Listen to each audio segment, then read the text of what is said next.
പരിശുദ്ധ പരമദിവ്യകാരുണ്യീശോയ്ക്ക് എന്നേരവും ആരാധനയും സ്തുതിയും പുകഴ്ചയും ഉണ്ടായിരിക്കട്ടെ.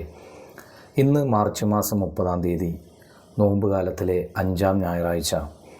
കർത്താവ് തന്ന അനുഗ്രഹങ്ങൾക്ക് നന്ദി പറഞ്ഞുകൊണ്ട് ഈ ഞായറാഴ്ച അവിടുത്തെ ആരാധിക്കാൻ, അവിടുത്തെ മഹത്വപ്പെടുത്താൻ നമുക്ക് പരിശ്രമിക്കാം. കർത്താവേ, ഇന്നത്തെ ഞങ്ങളെല്ലാ ഉദ്യമങ്ങളിലും ഞങ്ങളോടൊപ്പം അങ്ങ് ഉണ്ടായിരിക്കണമേ. യോഹന്നാൻ്റെ സുവിശേഷം 7-ാം അധ്യായം 37-ാം വചനം ധ്യാനിക്കാം. ആർക്കെങ്കിലും ദാഹിക്കുന്നെങ്കിൽ അവൻ എൻ്റെ അടുക്കൽ വന്ന് കുടിക്കട്ടെ. എന്നിൽ വിശ്വസിക്കുന്നവൻ്റെ ഹൃദയത്തിൽ നിന്ന് വിശുദ്ധ ലിഖിതം പ്രസ്താവിക്കുന്നത് പോലെ ജീവജലത്തിൻ്റെ അരുവികൾ ഒഴുകും.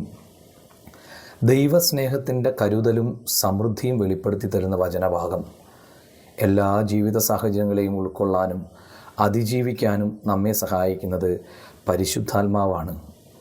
ഈശോയിലേക്ക് കൂടുതൽ അടുത്ത് നിൽക്കുമ്പോൾ അവിടുന്ന് നമുക്ക് നൽകുന്ന വലിയ സമ്മാനമാണ് പരിശുദ്ധാത്മാവ്. ആത്മാവ് നിറഞ്ഞവൻ്റെ ഹൃദയത്തിൽ നിന്നും സ്നേഹവും കരുണയുമെല്ലാം സമൃദ്ധമായി ഒഴുക്കപ്പെടും. കർത്താവേ, അങ്ങയുടെ പരിശുദ്ധാത്മാവിനാൽ ഞങ്ങളെ നിറയ്ക്കണമേ എന്ന് ഇന്ന് മുഴുവൻ നമുക്ക് പ്രാർത്ഥിക്കാം.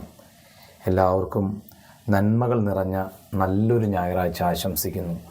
നമ്മുടെ കർത്താവ് ഈശോമിശിഹായുടെ കൃപയും പിതാവായ ദൈവത്തിൻ്റെ സ്നേഹവും പരിശുദ്ധാത്മാവിൻ്റെ സഹവാസവും നമ്മളെല്ലാവരോടും കൂടെ ഉണ്ടായിരിക്കട്ടെ, ഇപ്പോഴും എപ്പോഴും എന്നേക്കും. ആമേൻ.